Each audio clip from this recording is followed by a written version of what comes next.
Chapitre 329 Au marché d'Alexandre-aux-Seines. La parabole des ouvriers de la vigne. Le soldat Aquila. Le 13 novembre 1945. La cour des trois frères est à moitié à l'ombre, à moitié au soleil.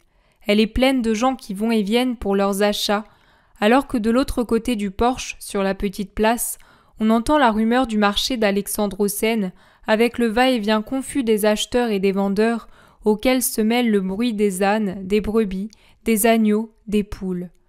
On comprend qu'ici, il y a moins de complications, et on apporte même les poulets au marché sans craindre de contamination d'aucune sorte. Braiements, bêlements, gloussements des poules et cocoricots triomphants des coqs se mêlent aux voix des hommes en un joyeux chœur qui parfois atteint des notes aiguës et dramatiques à la suite de quelques empoignades. Même dans la cour des frères, il règne un bruit confus et il se produit des altercations, soit à propos du prix, soit parce qu'un acheteur emporte quelque chose qu'un autre voulait acquérir. La plainte lamentable des mendiants n'est pas absente non plus. De la place, près du portail, ils font défiler la litanie de leur misère sur un air triste comme la plainte d'un mourant. Des soldats romains vont et viennent en maître dans l'entrepôt et sur la place. Je suppose que c'est un service d'ordre, car je les vois armés, et jamais seuls, parmi les Phéniciens, tous armés. Jésus lui aussi va et vient dans la cour, se promenant avec les 6 apôtres, comme s'il attendait le bon moment pour parler. Puis il sort un instant sur la place, en passant près des mendiants auxquels il donne une obole. Les gens se distraient pendant quelques minutes pour regarder le groupe des Galiléens et se demandent qui sont ces étrangers. Et il en est qui les informent parce qu'ils ont interrogé les 3 frères qui sont leurs hôtes. Un murmure suit les pas de Jésus qui marche tranquillement, tout en caressant les enfants qu'il trouve sur son chemin. Au milieu de ce brouhaha, on entend certes des ricanements et des qualificatifs peu flatteurs pour les Hébreux, mais aussi le désir honnête d'entendre ce prophète, ce rabbi, ce saint, ce Messie d'Israël, auquel il donne ses noms lorsqu'ils en parlent, selon le degré de foi et de rectitude de leurs âmes. J'entends deux mères. « Mais est-ce que c'est vrai ? » ?»« C'est Daniel qui me l'a dit, à moi personnellement. Il a parlé à Jérusalem avec des gens qui ont vu les miracles du Saint. »« Oui, d'accord, mais c'est bien cet homme-là ? » ?»« Oh, Daniel m'a dit que ce ne peut être que lui à cause de ce qu'il dit. »« Dans ce cas, qu'en penses-tu ? Est-ce qu'il me fera grâce même si je ne suis que prosélyte ? » ?»« Je suppose que oui, et il ne reviendra peut-être plus chez nous. Et il ne te fera sûrement pas de mal. »« J'y vais, » dit la petite femme en laissant en plan le vendeur de vaisselle avec lequel elle marchandait des assiettes creuses.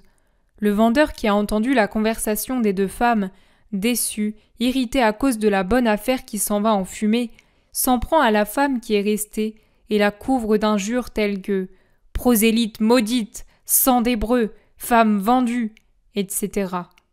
J'entends 2 hommes graves et barbus. « J'aimerais l'entendre, on dit que c'est un grand rabbi. »« Un prophète, dois-tu dire, plus grand que Jean-Baptiste. Élie m'a dit certaines choses, il est au courant, car il a une sœur mariée à un serviteur d'un grand homme riche d'Israël, et pour avoir de ses nouvelles, il s'informe auprès des serviteurs. Ce riche est très ami du rabbi. » Un troisième, un Phénicien peut-être qui a entendu parce qu'il était tout près, amène sa figure sournoise, moqueuse entre les 2 et raille. « Belle sainteté, confite dans la richesse. À mon avis, un saint devrait vivre pauvrement. »« Tais-toi, Doro, langue maudite, tu n'es pas digne, toi, un païen, de juger de ces choses. »« Ah, et vous en seriez digne, vous, et toi spécialement, Samuel, tu ferais mieux de me payer ce que tu me dois. »« Tiens, et ne me tourne plus autour, vampire à la face de faune. » J'entends un vieillard à moitié aveugle, accompagné d'une fillette qui chevrotte. « Où est-il ? Où est le Messie ?» Et la fillette crie. « Laissez passer le vieux Marc ! Veillez dire au vieux Marc où se trouve le Messie !» Les 2 voix, celle du vieillard faible et tremblante et celle de la fillette argentine et assurée, se répandent en vain sur la place jusqu'à ce qu'un autre homme dise Vous voulez voir le rabbi? Il est revenu vers la maison de Daniel. Le voilà arrêté, qui parle avec des mendiants. J'entends 2 soldats romains. Ce doit être celui que persécutent les Juifs, les bonnes peaux. On voit, rien qu'à le regarder, qu'il vaut mieux qu'eux. C'est pour cela qu'il leur cause des ennuis. Allons le dire au porte-drapeau, c'est l'ordre. Un ordre stupide, Caius. Rome a peur des agneaux, et elle supporte, il faudrait dire, caresse les tigres, dit un certain Scipion. Je n'en ai pas l'impression, Scipion. Ponce massacre facilement, rétorque Caius. Oui, mais il ne ferme pas sa maison aux hyènes qui le flattent, insiste Scipion. Politique, Scipion, politique, lance Caius. Lâcheté, Caius, et sottise, c'est de celui-ci qu'il devrait être l'ami, pour obtenir de l'aide pour garder dans l'obéissance cette racaille asiatique. Ponce ne sert pas bien Rome en négligeant cet homme qui est bon, et en flattant les mauvais, dit Scipion. Ne critique pas le proconsul, nous sommes des soldats, et le supérieur est sacré comme un dieu. Nous avons juré obéissance au divin César, et le proconsul est son représentant, répond Caius. D'accord pour ce qui concerne notre devoir envers la patrie sacrée et immortelle, mais cela ne vaut pas pour le jugement intérieur, objecte Scipion. Mais l'obéissance vient du jugement. Si ton jugement se révolte contre un ordre et le critique, tu n'obéiras plus totalement. Rome s'appuie sur notre obéissance aveugle pour protéger ses conquêtes, rétorque Caius. On pourrait croire que tu es tribun, tu parles bien, mais je te fais remarquer que si Rome est reine, nous ne sommes pas des esclaves, mais des sujets. Rome n'a pas, ne doit pas avoir de citoyens esclaves. C'est l'esclavage qui impose le silence à la raison des citoyens. Moi, je dis que ma raison juge que Ponce agit mal en négligeant ce juif. Appelle-le Messie, saint, prophète, rabbi, comme tu voudras. Et j'ai l'impression que je peux le dire car ma fidélité à Rome n'en est pas amoindrie, pas non plus que mon amour. Au contraire, je le voudrais car lorsque cet homme enseigne le respect envers les lois et les consuls comme il le fait, il coopère à la prospérité de Rome, observe Scipion. Tu es cultivé, Scipion, tu feras ton chemin. Tu es déjà avancé. Moi, je suis un pauvre soldat. Mais en attendant, tu vois là, il y a un rassemblement autour de cet homme. Allons le dire au chef, conclut Caius. En effet, près du portail des 3 frères, il y a foule autour de Jésus qui par sa grande taille est bien en vue. Puis tout à coup, un cri s'élève et les gens s'agitent. Certains accourent du marché alors que d'autres s'éloignent vers la place et au-delà. Questions, réponses. Qu'est-il arrivé? Qu'est-ce qui se passe? L'homme d'Israël a guéri le vieux Marc. Le voile de ses yeux a disparu. Jésus, entre-temps, est entré dans la cour avec toute une suite de gens. En arrière, se traînant péniblement, il y a l'un des mendiants, un boiteux qui se traîne avec les mains plutôt qu'avec les jambes. Mais si ses jambes sont tordues et sans force, car sans l'aide de béquilles il ne saurait avancer, sa voix est bien robuste. On dirait une sirène qui déchire l'atmosphère ensoleillée du matin. Saint, Saint, Messie, Rabbi, pitié pour moi! Il ne cesse de crier à perdre haleine. 2 ou 3 personnes se retournent. Garde ton souffle, Marc est hébreu, pas toi. Il accorde des grâces aux vrais Israélites, pas aux fils de chiens. Ma mère était juive. Et Dieu l'a frappée en te donnant à elle, espèce de monstre, à cause de son péché. Va-t'en, fils de louve, retourne à ta place, être pétri de boue. L'homme s'adosse au mur, humilié, effrayé par la menace des poings tendus. Jésus s'arrête, se retourne, regarde et ordonne. Homme, viens ici. L'infirme le regarde ceux qui le menacent, et il n'ose avancer. Jésus fend alors la petite foule et s'approche de lui. Il le prend par la main, ou plutôt il lui pose la main sur l'épaule et dit « N'aie pas peur, viens avec moi. » Et regardant les gens cruels, il déclare l'air sévère. « Dieu appartient à tous ceux qui le cherchent et sont miséricordieux. » Les gens comprennent l'allusion, et ce sont eux maintenant qui restent en arrière, ou plutôt qui s'arrêtent là où ils sont. Jésus se retourne, il les voit là, tout confus, prêts à s'en aller, et il leur dit « Non, venez vous aussi, cela vous fera du bien à tous, cela redressera et fortifiera votre âme, comme je redresse et fortifie cet homme parce qu'il a su avoir foi. Homme, je te le dis, sois guéri de ton infirmité. » Et il retire la main de l'épaule du boiteux, après que celui-ci eut éprouvé une sorte de secousse. L'homme se redresse avec assurance sur ses jambes, jette ses vieilles béquilles et s'écrie « Il m'a guéri! Louange au Dieu de ma mère !» Puis il s'agenouille pour baiser le bord du vêtement de Jésus. L'agitation des gens qui veulent voir, ou qui, ayant vu, font des commentaires, est à son comble. Dans le fond du porche qui mène de la place à la cour, les cris de la foule résonnent fortement et se répercutent contre les murs du camp. Les troupes doivent craindre qu'une rixe ait eu lieu, cela doit se produire facilement à ces endroits où il y a tant d'opposition de race et de religion, et le porte-drapeau accourt en se frayant brutalement un chemin et en demandant ce qu'il se passe. « Un miracle! Un miracle! Jonas le boiteux a été guéri! Le voilà près de l'homme de Galilée !»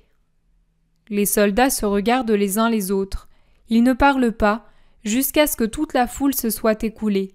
Mais en arrière, il s'en est rassemblé une autre que celle des gens qui étaient dans les magasins ou sur la place, où ne sont restés que les vendeurs pleins de dépit à cause de la diversion imprévue qui réduit à rien le marché de ce jour.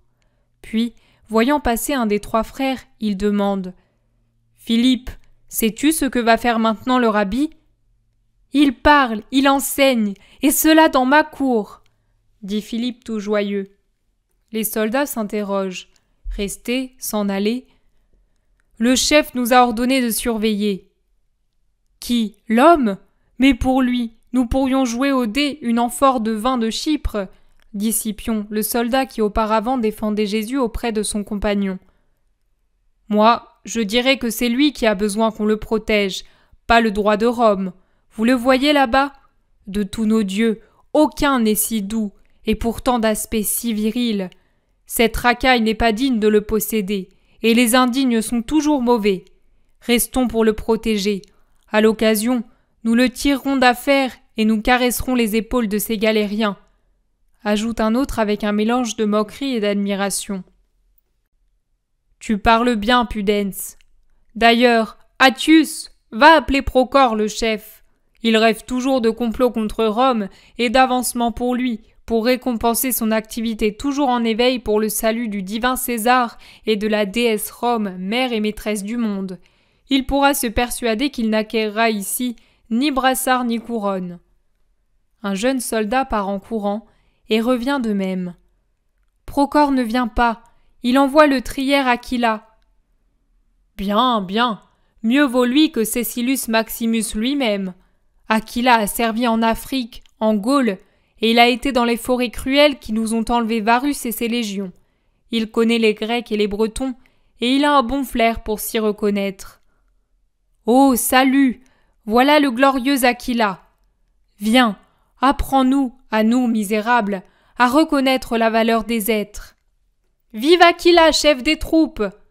Crient tous les soldats en donnant des tapes affectueuses aux vieux soldats, dont on ne compte plus les cicatrices sur le visage, les bras et les mollets nus. Lui sourit d'un air débonnaire et s'écrie « Vive Rome, maîtresse du monde, pas moi, pauvre soldat. Qu'y a-t-il donc ?»« Il faut surveiller cet homme grand et blond comme le cuivre le plus clair. »« Bien, mais qui est-ce ?»« Il l'appelle le Messie, il s'appelle Jésus et il est de Nazareth. C'est celui, tu sais, pour qui on a transmis l'ordre. » Peut-être, mais il me semble que nous courons après les nuages. Ils disent qu'il veut se faire roi et supplanter Rome. Il a été dénoncé à Ponce par le Sanhédrin, les pharisiens, les sadducéens et les hérodiens. Tu sais que les Juifs ont ce ver dans le crâne, et de temps à autre, il en sort un roi. Oui, mais si c'est pour cela, de toute façon, écoutons ce qu'il dit. Il semble se disposer à parler. J'ai appris par un soldat qui est avec le centurion que Publius Quintilianus lui en a parlé comme d'un philosophe divin. Les femmes impériales en sont enthousiastes, dit un autre soldat, un jeune. Je le crois, j'en serais enthousiaste moi aussi si j'étais une femme, et je le voudrais bien dans mon lit, lance en riant franchement un autre jeune soldat. Tais-toi, impudique, la luxure te dévore, plaisante un autre. Et pas toi, Fabius, Anne, Syrah, Alba, Marie.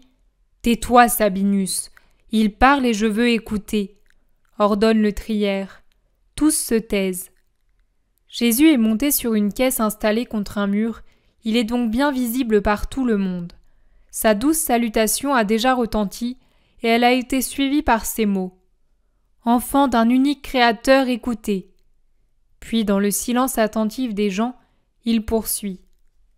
Le temps de la grâce est venu pour tous, non seulement pour Israël, mais pour le monde entier.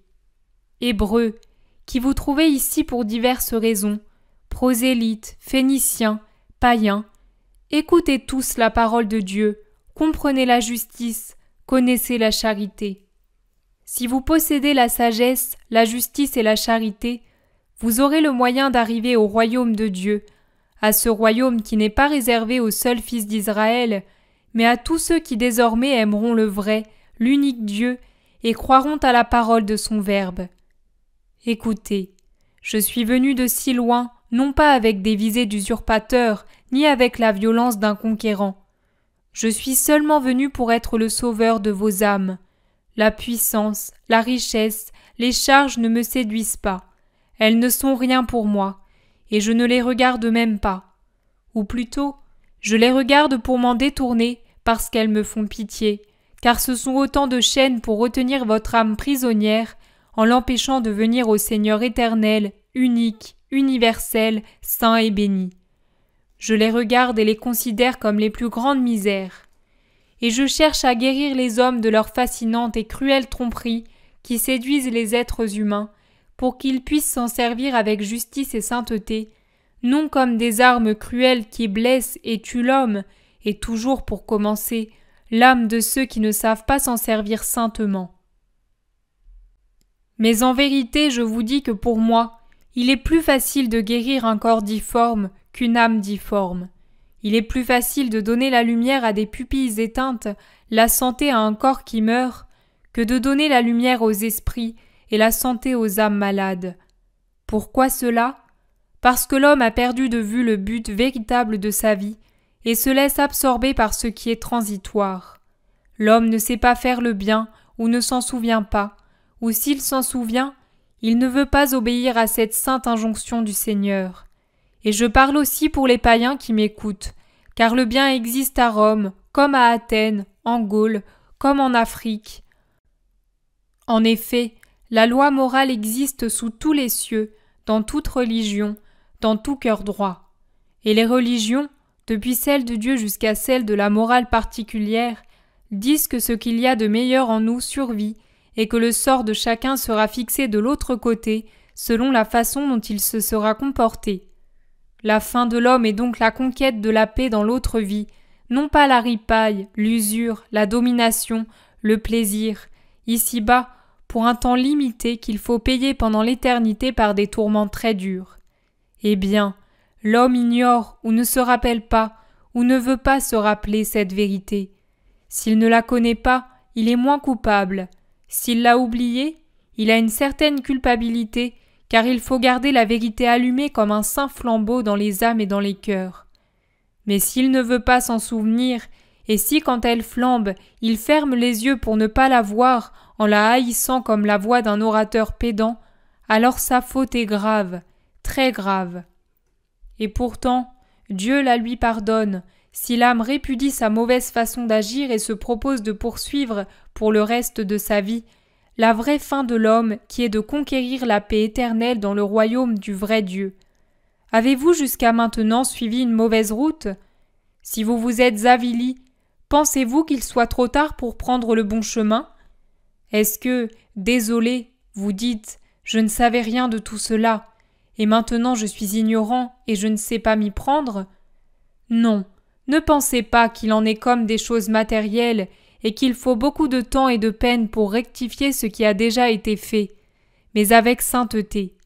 La bonté de l'Éternel, le vrai Seigneur Dieu, est telle qu'il ne vous fait certainement pas parcourir de nouveau à rebours le chemin déjà parcouru, pour vous ramener au carrefour où vous vous êtes trompé et avez quitté le bon sentier pour le mauvais.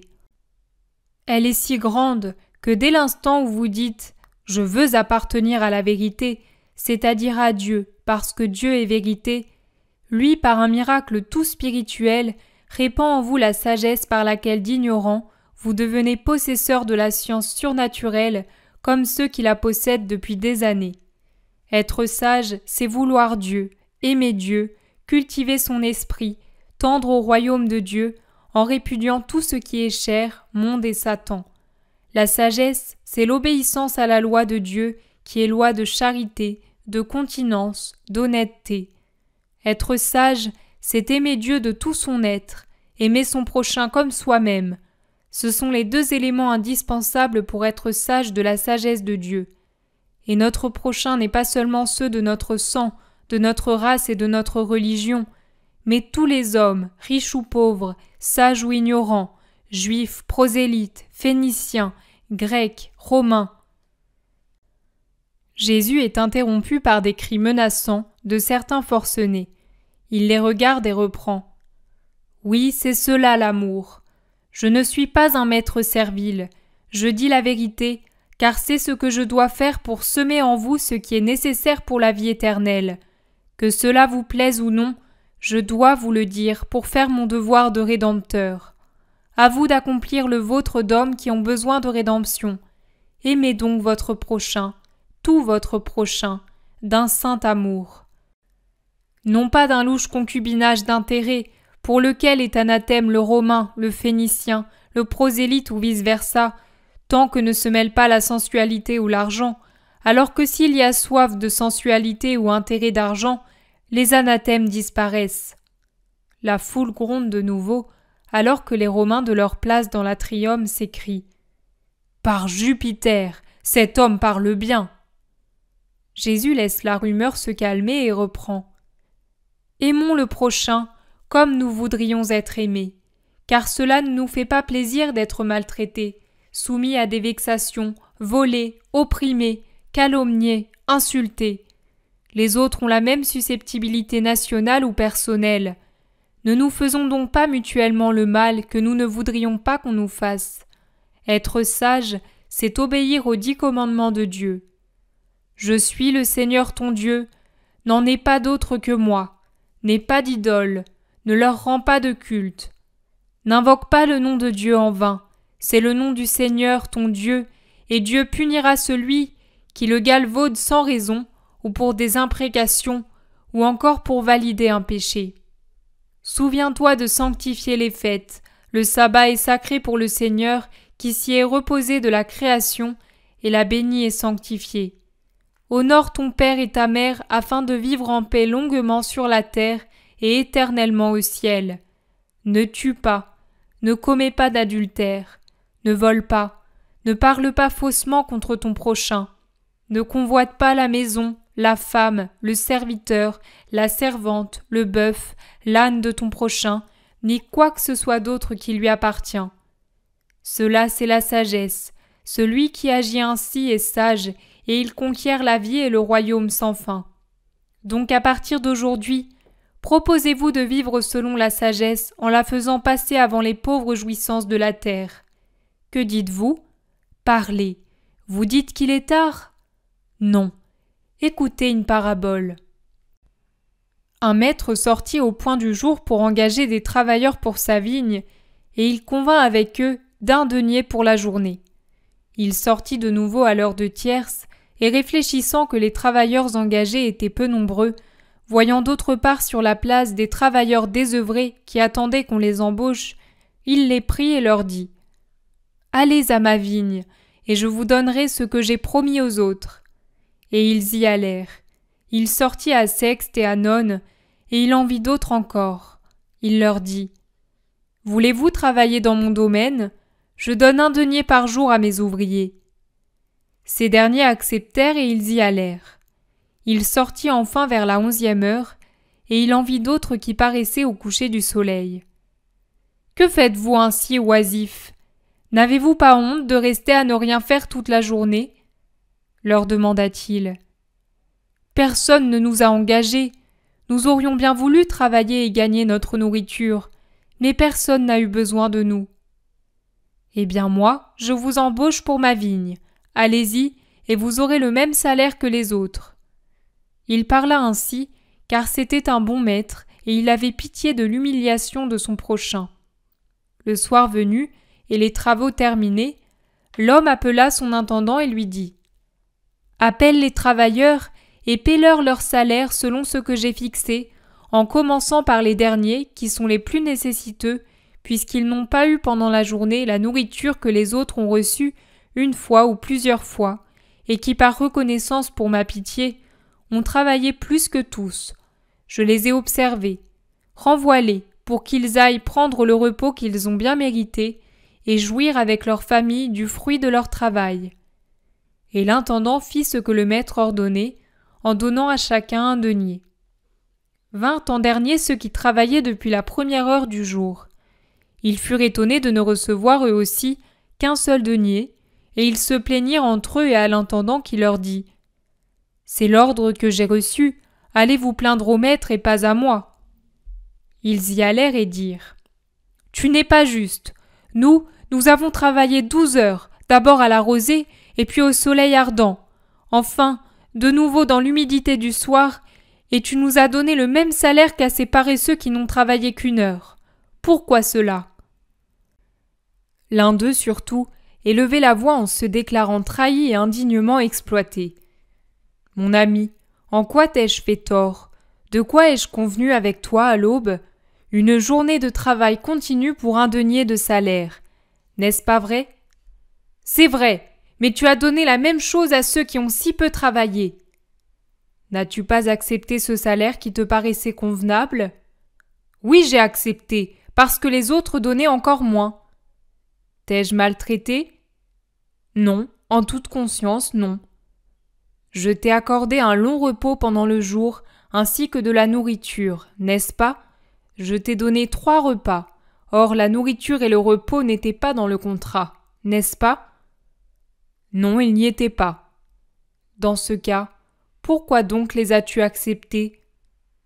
Mais tu as dit « Je préfère agir ainsi pour que vous ne soyez pas trop fatigués en revenant chez vous, et cela nous semblait trop beau. Ta nourriture était bonne, c'était une économie, c'était une faveur que je vous faisais gratuitement, et personne ne pouvait y prétendre, n'est-ce pas? C'est vrai. Je vous ai donc favorisé. Pourquoi donc vous lamentez-vous? C'est moi qui devrais me plaindre de vous, qui, comprenant que vous aviez affaire à un bon maître, avez travaillé nonchalamment, alors que ceux qui sont venus après vous, avec le bénéfice d'un seul repas et les derniers sans repas, travaillaient avec plus d'entrain et faisaient en moins de temps le même travail que vous en 12 heures. Je vous aurais trahi si pour les payer, je vous avais enlevé la moitié de votre salaire. Ce n'est pas mon genre.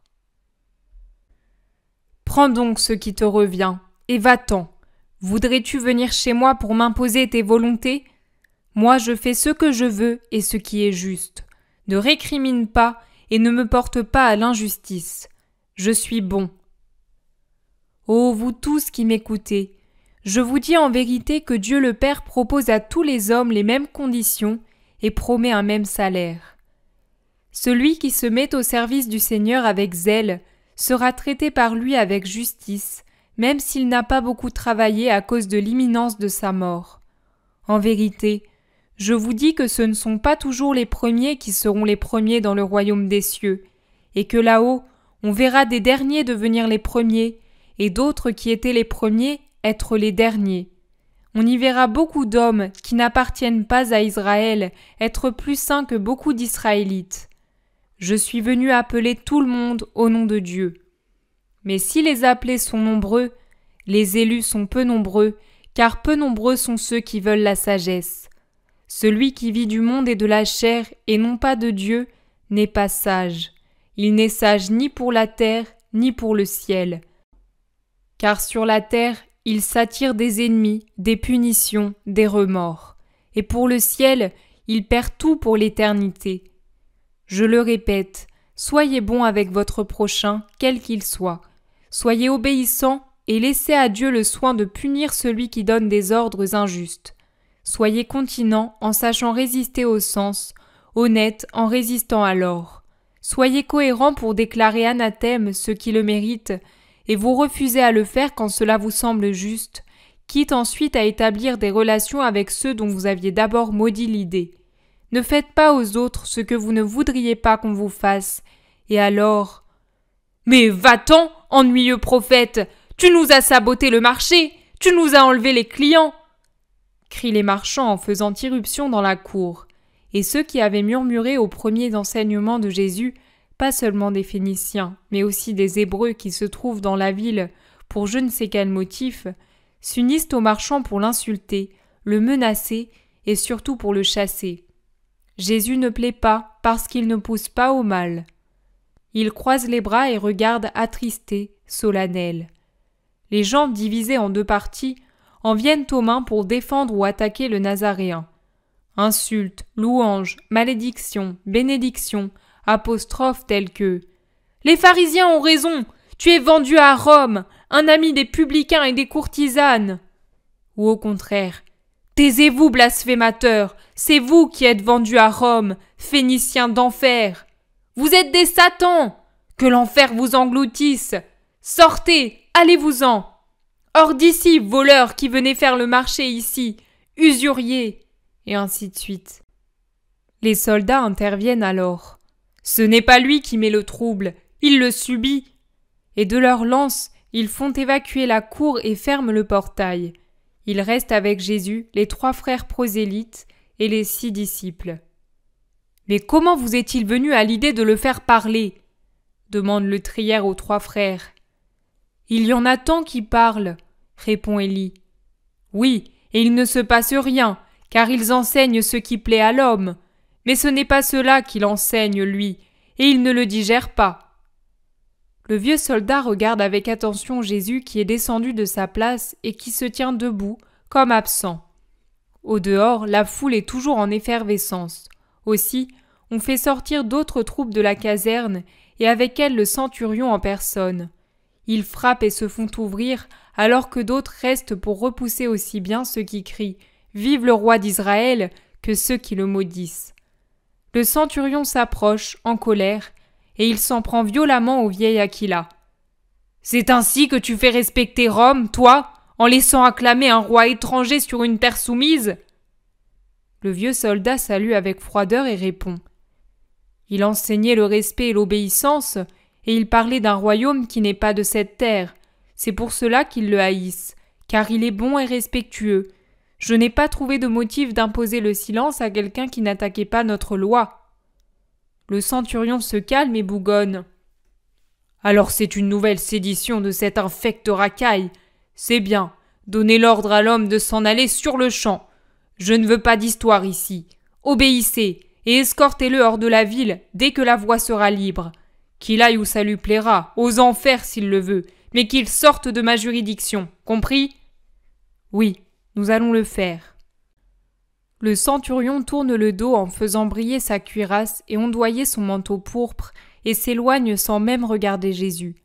Les 3 frères disent au maître « Nous sommes désolés. » « Vous n'y êtes pour rien, et ne craignez rien, vous n'en éprouverez aucun mal, c'est moi qui vous le dis. » Les 3 hommes changent de couleur. Philippe dit « Comment connais-tu notre peur ?» Jésus sourit doucement, un rayon de soleil sur son visage attristé. « Je sais ce qu'il y a dans les cœurs et je connais l'avenir. » Les soldats, en attendant, se sont mis au soleil. Ils lorgnent, commentent. Comment donc pourrait-il nous aimer s'il le déteste, lui qui ne les opprime pas? Et qui fait des miracles, devrais-tu dire? Par Hercule, quel est celui de nous qui est allé prévenir qu'il y avait un suspect? C'est Caius, celui qui fait du zèle. En attendant, nous avons manqué la soupe et je prévois que je vais perdre les baisers d'une jeune fille. Ah! Épicurien, où est ta belle? Ce n'est sûrement pas à toi que je vais le dire, l'ami. Elle est derrière le potier, du côté des fondations. Je le sais, je t'ai vu il y a quelques soirs, dit un autre. Le trière, comme s'il se promenait, va vers Jésus et tourne autour de lui. Il le regarde longuement. Il ne sait que dire. Jésus lui sourit pour l'encourager. L'homme ne sait que faire, mais il s'approche un peu plus. Jésus pointe du doigt les cicatrices du vétéran. « Toutes des blessures ? Tu es un brave et infidèle alors. » Le vieux soldat rougit à ce compliment. « Tu as beaucoup souffert pour l'amour de ta patrie et de ton empereur. Ne voudrais-tu pas souffrir un peu pour une plus grande patrie, le ciel, pour un empereur éternel, Dieu ?» Le soldat hoche la tête. « Je suis un pauvre païen, mais il n'est pas dit que je n'arrive pas moi aussi à la 11e heure. Mais qui va m'instruire ?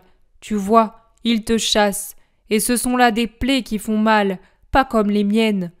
Moi au moins, je les ai rendues aux ennemis. Mais toi, que fais-tu à ceux qui te blessent ? Je pardonne, soldat, je leur offre pardon et amour. C'est moi qui ai raison, le soupçon qu'ils font peser sur toi est stupide. Adieu, Galiléen. Adieu, Romain. Jésus reste seul jusqu'à ce que les frères et les disciples reviennent avec des vivres. Les frères en offrent aux soldats, tandis que les disciples en offrent à Jésus. Ils prennent leur repas sans appétit, au soleil, pendant que les soldats mangent et boivent joyeusement. Puis un soldat sort pour regarder la place silencieuse. « Nous pouvons y aller !»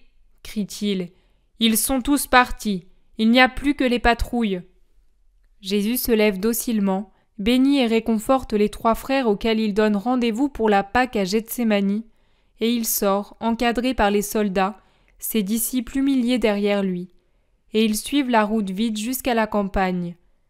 « Salut, Galiléen !» dit le trière. « Adieu, Aquila, je t'en prie, ne faites pas de mal à Daniel, Élie et Philippe, c'est moi seul le coupable, dis-le au centurion. » « Je ne vais rien dire. À cette heure, il ne s'en souvient même plus, et les 3 frères nous fournissent un bon ravitaillement, spécialement de ce vin de Chypre que le centurion aime plus que la vie. Sois tranquille. Adieu. » Ils se séparent. Les soldats repassent les portes. Jésus et ses apôtres se dirigent vers l'est dans la campagne silencieuse.